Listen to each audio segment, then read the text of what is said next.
What's good, you guys? It's your boy Jay Freshman, back again with another tutorial. Today I want to talk about the basics of a major scale and a major chord and how to make them. So what a scale is pretty much is just a sequence of notes that all sound great together. And over time, from different cultures, different nations, we all develop our own style. That's why if you go to India, you can know off the back that they have they're using a different scale because the vibe is a lot different, the sound is a lot different. So if you really want to stand out as a producer, try to figure out a way to bridge the gap between two different scales. Indian trap shit. The first person to make that, I'm pretty sure you're gonna go viral. And I mean, it's already out, but ain't nobody made it popular though. But anyway, let's start off with making our first scale.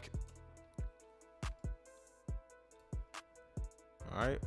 And if you don't have this kit, all you have to do is just go to piano roll, go to the drop down menu, go to stamps, go to major, boom, drop it on C, map it out, put it in a different octaves. As you can see, that's a whole process. That's why if you want this kit, all you have to do is just go to the link below in the description. Pretty much this kit just have all the scales for you and it's mapped out, and it's mapped out in all different octaves. So every time you go in, you could just do a drag and drop instead of manually doing it yourself. So off the back,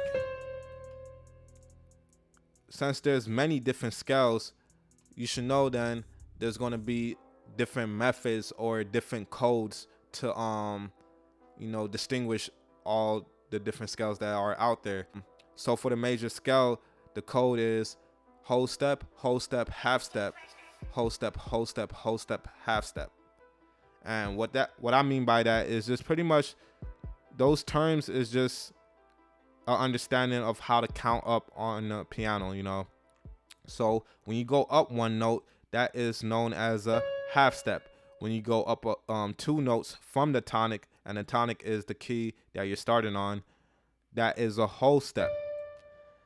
So like I said, the code for a major scale is whole step, and then the next one is going to be a whole step. So we count up 1, 2, and then the half step, so that's only one note, and then the whole step 1, 2, and then whole step, half step. And that's your whole major scale right there. And no matter what key you're in, if I go shift up, no matter what key I'm in, it's going to still hold that same formula. So with that, now we can move on to how to make a chord out of the scales. And like I said, there's many methods and way to make a chord. And I know many of you guys may be familiar with Busyworks Beats and how he does his chord codes. And especially for the major chord, he has it where it's like 0, 4, 7. So he say starting at 0, and then 1, 2, 3, 4, counting up 4 half steps from 0. So 1, 2, 3, 4, and then the next number is 7. So if this is 4, 5, 6, 7, boom, that is your C major chord. But the way I like to remember it, because I play the piano and I read sheet music, I remember in intervals, you feel me? So what intervals is, using the same method of whole step and half steps. A half step from the tonic is a minor second, and a whole step from the tonic will be a major second. And then a third step from the tonic will be a minor third. Then the fourth step from a tonic will be the major third. And I'm not going to get too crazy with intervals. I'll probably explain that in another video. But all you have to know right now is the major and the minor third, because that's what a chord consists of, especially a triad. A triad consists of both the major and the minor, not the major twice or not the minor twice. They both consist of major and minor. So as you can see, if you're trying to make a major chord, you have to start off with the major third. So you count up 4, and that's how Busyworks Beats chord system comes into play, because it's the same thing. 1, 2, 3, 4, and then from there 5, 6, 7. But if you look from E to G, that is a minor third, because a minor third consists of 3 half steps. 1, 2, 3. So the next thing to note is each note in the major scale all have its own chords. So starting with D, that would be D minor. And how do I know that? Because it starts off with a minor third, then it goes to a major third. Next one, E.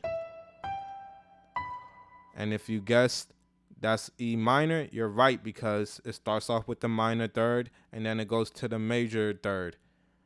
That's why I like it this way, especially because, you know, it just makes you more knowledgeable about music. So if you're in a room with different people, and especially if you're in a room with pianists and, you know, guitarists, you know, people that play the instrument, they're going to respect you more because you put in time to learn these things.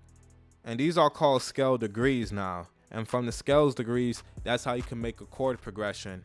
And there's very popular chord progressions that are being used today that have been used in the past. And most pop music is using the same chord progressions, like 1, 4, 5. So this will be our first chord, and then we will make our fourth chord, which is the major, because if you got it right, yep, major third interval, minor third interval, and then the fifth. Now,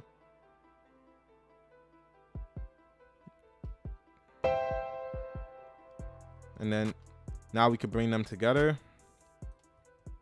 I know you guys heard of this chord progression.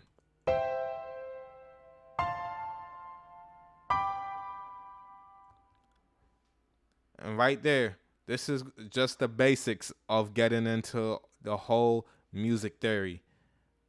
So if you guys like this video, like and subscribe, and let your other producer friends know about this if they don't already know about it.